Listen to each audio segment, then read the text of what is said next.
үлкен басымдықты пайдалану. Сонымен сіздің артық фигураңыз бар, және осыны дұрыс пайдалану керек.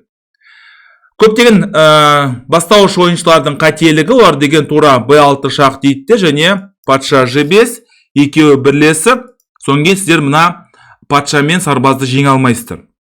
Екінші үлкен қателік әрине тура g1 деп жүру, әрине қарсылас деген патша g5 деп жүреді, содан кейін мына сарбазбен мына патшаны тоқтата алмайсыздар.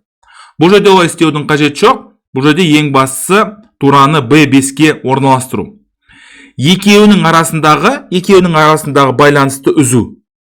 Өйткені бір-бірлеп ойыншыларды және сарбаздарды сіз жеңе аласыздар. Ал егер екеуі бірге қосылатын болса, сонда жағдай қиын болып кетеді. Әрине, егер де ол былай жүретін болса, g3 ешқандай қиындық жоқ, тура b3 деп жүрсіздер. Мына жерге шабуыл жасайсыздар, ол g2 және тура g3 қос соққы әдісін пайдаланасыздар. Ал егер де оның ондай ой жоқ болатын болса, күтетін болса, онда асықпай өзіңіздің патшаңызды жақындатасыздар. Патшаны жақындатасыздар, былай оған кейін келдік. Мына сарбаздың өзінің квадраты бар. Бұл туралы сіздер деген жақсы білесіздер деген ойдамын. Осы квадратта болғаннан кейін сіз емін-еркін бұны тоқтатасыздар. Ең бастысы тағы бір рет ескертем, екеуінің арасындағы байланыс, оны үзу керек. Егер де үзетін болсаңыздар, сонда ғана жеңіске жетуге мүмкіндік бар. Келесі мысал, бұл жерде мына піл әрине маңызды фигура, бірақ ең негізгісі әрине мына сарбаз. Мына сарбаз болашақта кімге? Уәзірге айнала алады. Көптеген бастауыш шахматшылардың қателігі олар деген патшамен e2-ке барады, соң f4 жалғыз мына сарбазын айырбастауға тура келеді. Амал жоқ, не істейсіз енді?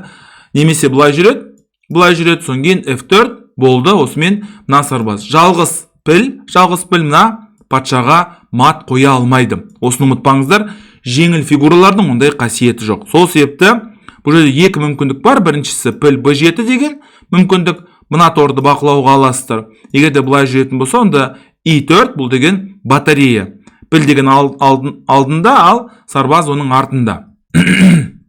Немесе өзіңіздің піліңізді d3-ке қойсаңыздар да болады. Былай жүретін болса, былай емін-еркін e4 деп жүрге болады. Өйткені ең бастысы мына сарбазды сақтап қалу керек. Бірақ осы сарбаз сақтап қалу үшін бізге кім керек? Әрине піл керек. Піл b7, f4, e4, f2, f3, сонымен қарсылас деген цуг цвангқа түсіп қалады. Цуг жүру, цванг мәжбүрлеу. Мынау енді қауіпті торлардың бірі. Оларға барудың қажеті жоқ. Патша e6 және патша f4, патша f6. Бұл енді оппозиция. Шах, патша e4, тағы да екі қауіпті жер бар, d7 және f7. Егер де патша оған басатын болса, онда жағдай қиын болады. Бұлай d5, қайттан оппозиция, шах, патша e5, қайттан мынауда d8-де, f8-де өте қауіпті торлар. Оларға барудың қажеті жоқ. Бұлай f6 және піл c6, e7 және e8 өзіміздің уәзірімізді айналдырамыз. Және соңғы мысал, сонымен қарсыластың өте қауіпті, мынандай өтетін сарбазы бар. Оған егер де қасындағы тағы бір сарбаз көмектесетін болса, онда жағдай мүлдем қиын болып кетеді. Соны болдырмау үшін сіздер деген атты негізгі орталыққа қоясыздар. Шах, және ат c3. Мына торды бақылауда ұстау керек. Бұлай және ат b1. Ат деген екеуін де тоқтатты, екеуін де бұғаттады. Бұлай патша e4, цуг цванг, патша f7, мистер Гүнем айтам, мына торда қауіпті және мына торда қауіпті. Бұлай патша e5, патша e7 бұл деген оппозиция, f6 шах, бұлай патша f5, мынауда қауіпті тор, мынауда қауіпті тор. Жалпы орыс тілінде минное поле деп аталады. Қазақша енді қауіпті тор деп аудара салдым енді.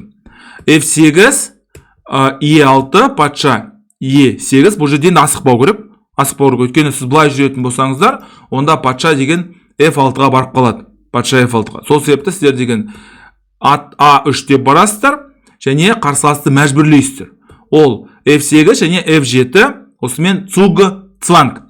Ол міндетті түрде мына жерге кету керек. Сол кезде сіздер патшаңызды Е7-ге апарасыздар. Жалпы цуг, цванг әдісі өте маңызды. Б1 жедік, А3 жедік, былай және патша Е7 осымен сарбазыңыз өтеді.